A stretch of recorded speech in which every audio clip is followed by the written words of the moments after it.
Another hot summer day in Israel, my friend Masha and I decided to visit a museum and chose the Tel Aviv Museum of Art.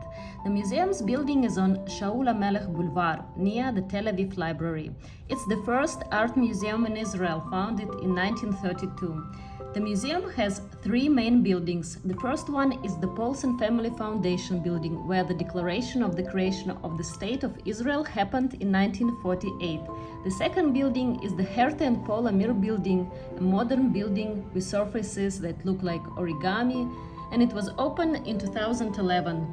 We enter through the older building. Inside the main building, which is designed in a spiral shape, we decided to start by looking at modern art. You can discover famous artists' works here, like Claude Monet and Renoir. There is also a special collection of unique paintings by Marc Chagall,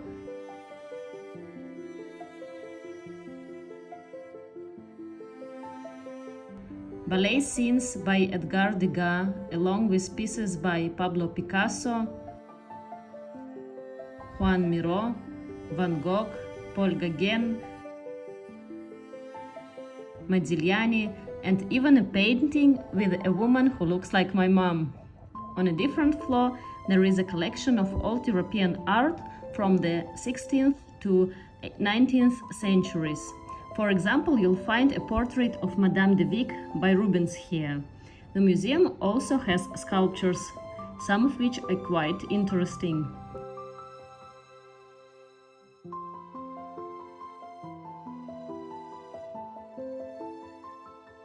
During our visit, we saw masterpieces by René Magritte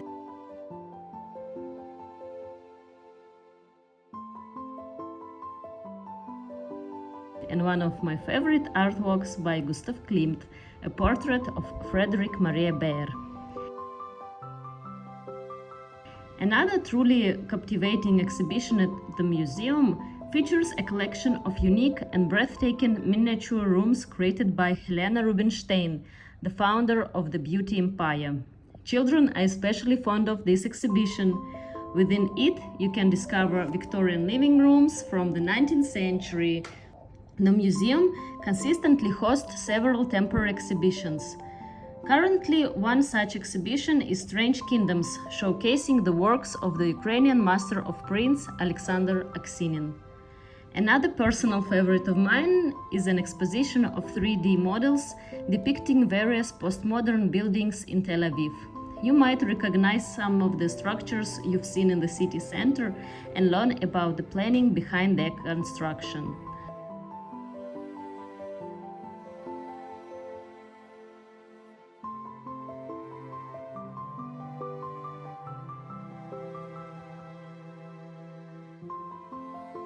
Before proceeding to the second part of the museum, we decided to take a visit to the museum cafe.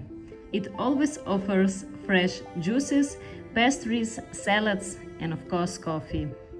After our visit to the cafe, we proceeded to the new museum building. In the corridor, we encountered the Narrow House, a part of the exposition by Austrian artist Erwin Wurm. This house is a replica of the artist's childhood home, compressed to a width of just 1 meter. Visitors are invited to step inside the house and walk through it. That's exactly what we did.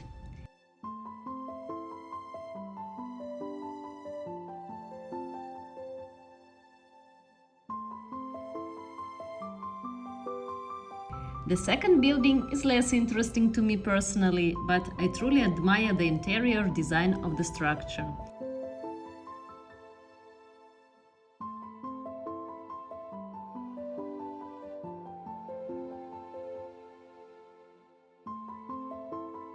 This building also houses both permanent collections and temporary exhibitions.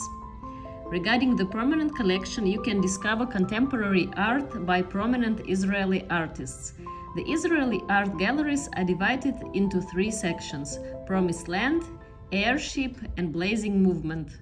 Each section delves into the artworks through a variety of associations inspired by the materials of fundamental images in the artworks.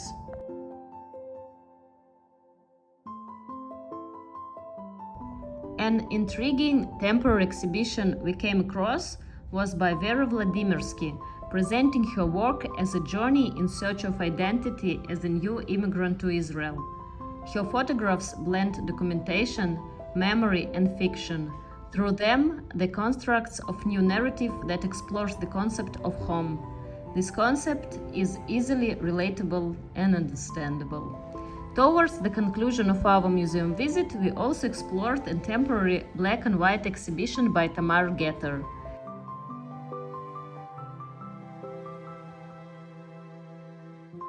And of course, we couldn't miss the museum shop. I believe it's an excellent place to purchase a gift for someone living outside of Israel. Bye.